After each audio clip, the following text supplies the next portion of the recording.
So like Lancy said, I'm having someone right here who goes by the name Grinborn, and of late has been making news as well, and he was in school, so we're just trying to find out a few things as far as what's been happening as far as him and other stuff right there as well. Grinborn, how you doing, brother, man?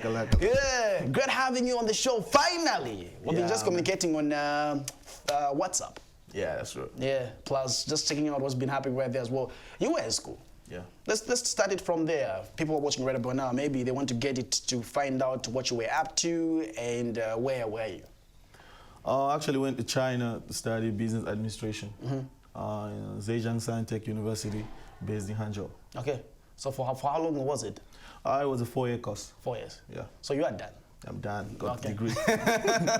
Congratulations, brother, man. So we are expecting you to be employed, not just staying in the, way after school. We've seen some people staying without getting any employment. Yeah. 4 years is a long time. Yeah, that's true, man. But let's talk about that. I checked out that despite you being in school, you still made sure that, okay, you were pushing for your music stuff right there, and you were having some shows right there. How was it? How was it? Maybe just to try to convince them, saying, okay, I'm also a hip-hop artist from Zambia, and this is what I can get to put out there.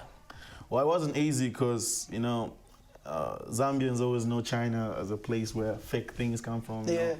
So it wasn't easy first convincing the mass in Zambia because everyone was like, why would I listen to it? A Chinese rapper, So it was kind of hard for me, but I tried all I could to convince the Zambian people and a few fans who got to listen to my music and just to get attention, follow me on Instagram. I really appreciate it. But it was really a struggle. Okay, so let's talk about maybe basically since you've been in China for 4 years now, let's talk about things that you have learned there, things that you want to share with local people that they need to know about China, anything that you feel like you need to share that you feel Zambians need to know about. I think Zambians should stop thinking inside the box, start thinking outside the box, I mean? Like, China is not what we think it is, People always think China is where you find cheap things and stuff, but there's a lot about China that you have to find out. And I feel like Zambians should take time, maybe visit China. It's a good place, a good country, and trust me, when you get to go there, you realize a lot of things that you don't know about China. Okay. Let's talk about what was happening on social media, and basically, that's where we want to get to find out more about as well. Yeah. One of the social media page, which I don't want to mention name, reported where you made a comment, rather your opinion, which everybody is entitled to their opinion as well. You brought out something about the likes of Slap D, Chef 187, that you feel they're not doing enough, or maybe there's some ways that you need them to get to see improvement as well. We'd like to hear your thoughts. What made you to say that? Well, I feel like in the music industry, an artist can only be relevant for 4 to 5 years. 4 to 5 years, when 4 to 5 years passes by, you have to give room to new people. Because the artists that I talked about, they are part of labels, They belong to labels that dominate the Zambian music mass, But if you get to realize is that in every label, there's more than 30 artists, But the artist on top is just the only one making it for 10 years. I respect the fact that they brought Zambian music from scratch and brought in something else. But I feel like right now they have to give room to new artists like Chandombao, the fake who are coming in, names Martian, Unk, like I understand Slap D is the king of Zambian hip hop and I respect that. I listen to his music. But I feel like it's high time he gives space to the new artists to come up, We want to see Jay Cash on an international show. But don't you feel hip-hop is about competition? If he's still doing his best, if people still appreciate his work, and no one's giving him competition, do you think people will still give another chance to another person? But I feel like there's rappers who rap better than him, like the people who lyrically. But why are they not making it? Well, I don't know, like, there's some things that you just give. You are a rapper. You are a rapper. And basically, we all know hip-hop as something that you need to come out and just say, okay, I'm also an artist. Exactly. And you, like we always make mention saying, okay, you need to come up with a drive, with something very different. Maybe there's something that you're not doing that is doing. That's why people are appreciating his stuff. Yeah, that's why I'm back. I'm back, and my message to Makitu and Slap D is that they have to get their pen ready, ball pen, because you're talking to someone that's a lyricist. I took time to understand hip hop, not just being part of the industry and rapping. So what I can say to Slap D, I know is that a lot of artists have failed to take over, but I'm Grinborn, I'm here, and that's what I'm gonna do. Try my best to get there. Okay. You know, get the crown if it's possible. Okay. Like I said earlier on, to win fans, there's no corruption, no money involved. Exactly. It's just natural love, and what you're doing is the best right there as well.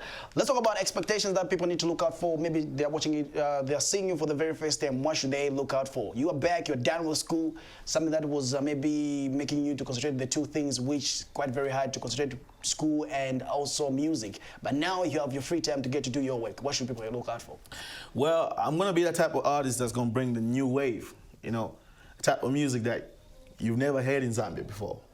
Because nowadays, it's 2019, the world has changed. You know, for you to take over music, you have to come up with something new that people haven't heard before. This is how people get to attend your shows, you know, listen to your music, even download your music. I would like to say to Zambian people is like, what you're gonna hear from me is gonna be totally different. Like, I got things coming out, projects coming out, but before I bring them out, I'll first have to, like I'm doing right now, trying to get people's attention, you know, on TV, on radio. When the mass in Zambia gets to know that Grinborn is a rapper, I think that's when I'm gonna bring it out. But it's gonna be a surprise. Okay, so just in case you didn't know, so I had some chance to get to listen to his music. He has worked with the likes of Sarkodie, the likes of Sia, the likes of the legendary Awilo Longomba. Who else? I feel like those are the three international artists.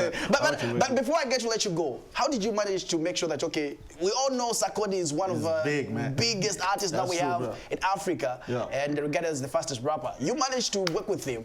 Sia as well. Exactly. Awesome artist. Awilo Longomba, I know a couple of people locally who would like to work with him. How did you manage? It wasn't easy, man. Like, first of all, the first thing I had to do was to boost my media popularity, you know, like, you know, on Instagram, like make sure that you have a fan page. You know, for an artist like for Awilo to, you could message him on Instagram back. When he looks at your number of followers and he says, you just nobody. So I had to get through a manager. I was co-signed to a label in France called Kingdom France. So Kingdom France, there was a producer who I had to send my music to. So he listened to the song, like Dance For Me. He's like, wow, this song is dope.